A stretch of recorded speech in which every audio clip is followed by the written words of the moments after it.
Mga kapuso, bahagi po ng pag-iingat sa imahe ng Presidente ng Pilipinas ang pag-aayos sa kanyang itsura. Kaya naman, may espesyal na pagbanggit o special mention sa sona ni Pangulong Aquino kahapon, yung tigaayos ng kanyang buhok, yung kanyang hairstylist na ilang taon nang nagseserbisyo sa kanya. Nakatutok si Nelson Canlas. Kay Cherry Reyes na nag-aayos po ng aking kakaunting buhok. Isa sa pinasalamatan ni Pangulong Noynoy Aquino sa kanyang sona ang kanyang hairstylist na si Cherry Reyes.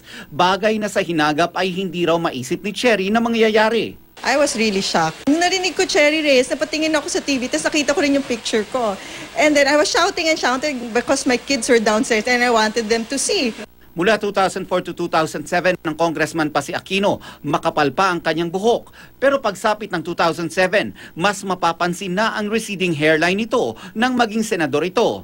Actually, when he was still a senator, when they wanted to change his image, that's the time that he came to me. Nang maging Pangulo noong 2010 hanggang sa kasalukuyan, malinis at simpleng gupit lang daw ang parating gusto ni Pinoy.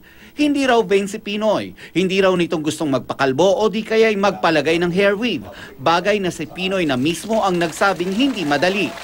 Nagmistulang pong economics practitioner si Cherry dahil pinupunuan niya ang unlimited wants with very limited resources. Ayon kay Cherry, maingat daw at masusi niyang pinaplano at ginugupitan ang isa sa kanyang pinaka-importanting kliyente. Noong senador pa raw ito ay si Aquino pa ang nagsasadya at naghihintay sa kanyang salon. Ngayon siya na ang pumupunta kay Pinoy dahil sa security concerns. Pero ang Pangulo, wala raw pagbabago sa pakikitungo sa kanya. Even when I cut his hair, we don't talk about politics. We just talk about music.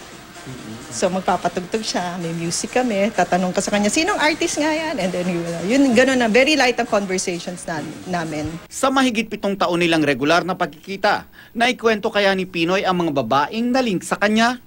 Wala. May itatanong lang siya siguro sa akin na girl, pero wala.